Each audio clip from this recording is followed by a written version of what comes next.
chilling tales for dark nights.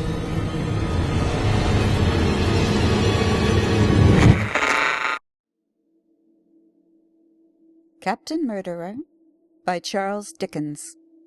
Performed by Mary Naugle. The first diabolical character who intruded himself on my peaceful youth was a certain Captain Murderer.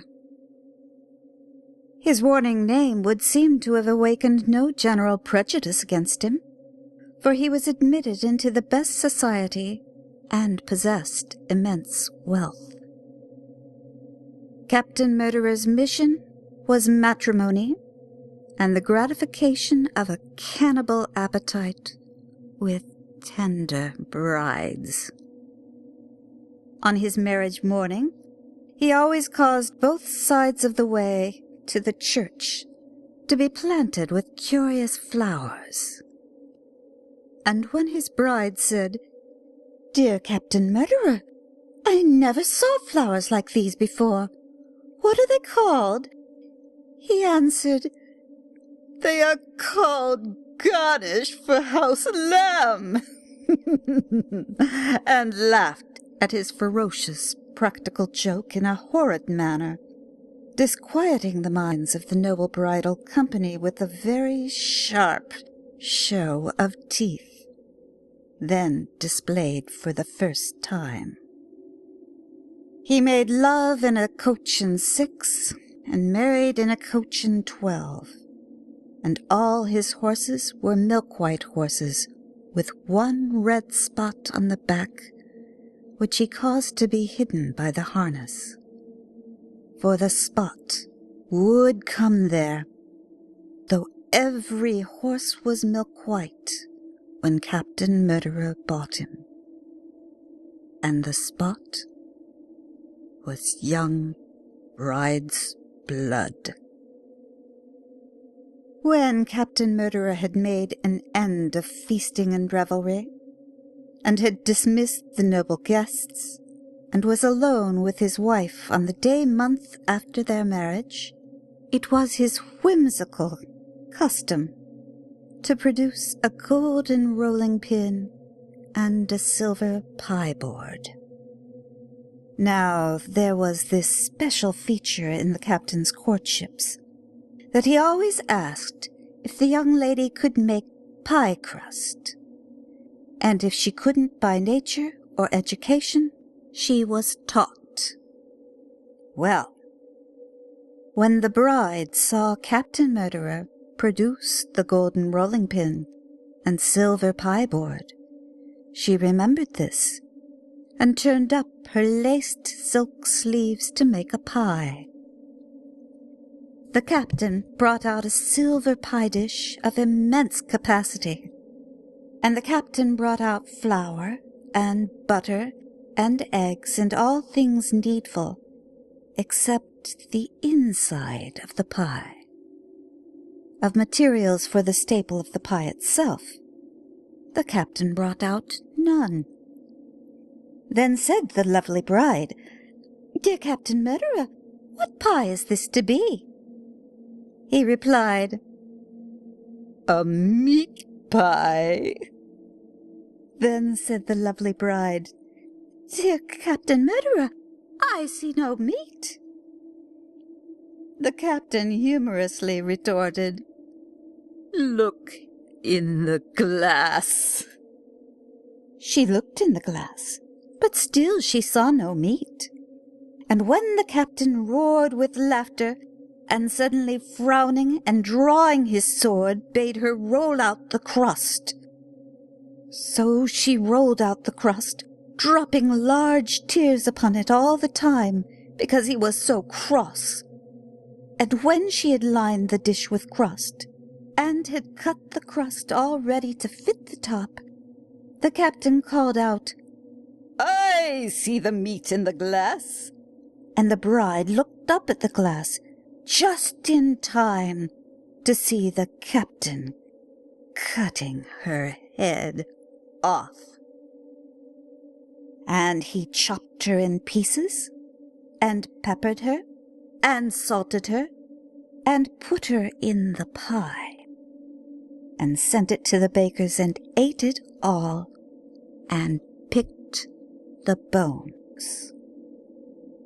Captain Murderer went on in this way, prospering exceedingly, until he came to choose a bride from 2 twin sisters, and at first didn't know which one to choose, for though one was fair and the other dark, they were both equally beautiful.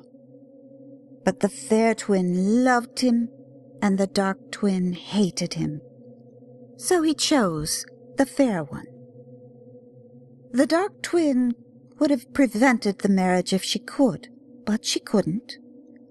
However, on the night before it, much suspecting Captain Murderer, she stole out and climbed his garden wall, and looked in at his window through a chink in the shutter, and saw him having his teeth filed sharp.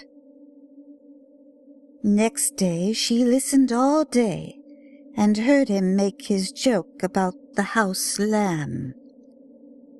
And that day month he had the paste rolled out, and cut the fair twin's head off, and chopped her in pieces, and peppered her, and salted her, and put her in the pie, and sent it to the bakers, and ate it all, and picked the bones. Now the dark twin had had her suspicions much increased by the filing of the captain's teeth, and again by the house lamb joke.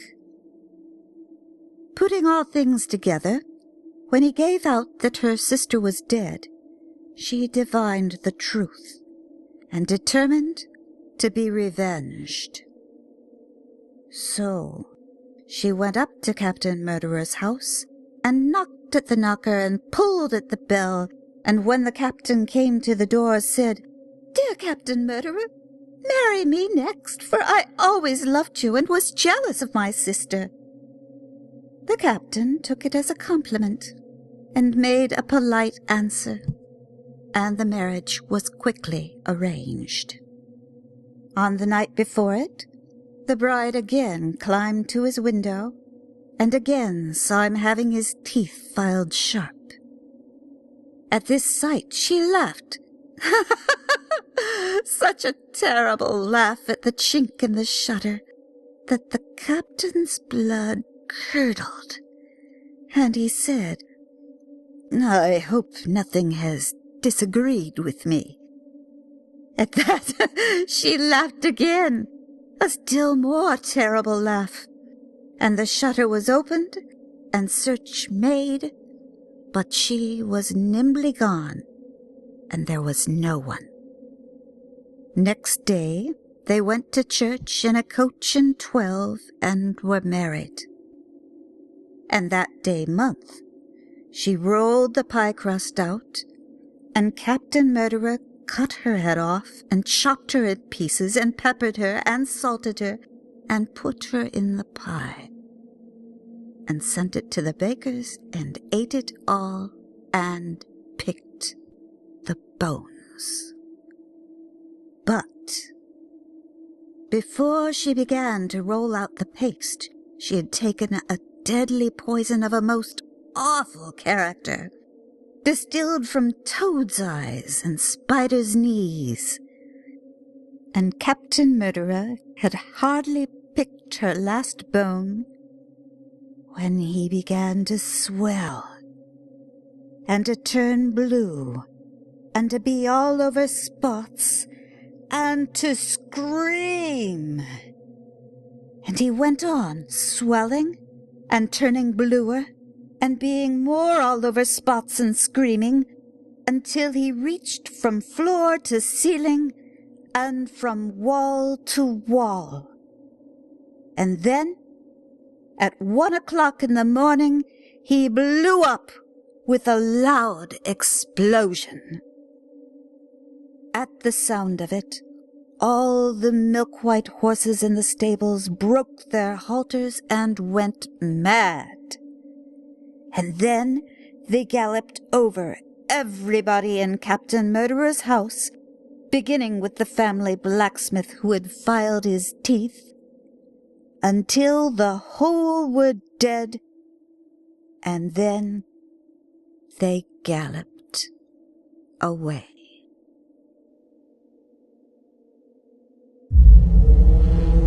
Chilling tales for dark nights.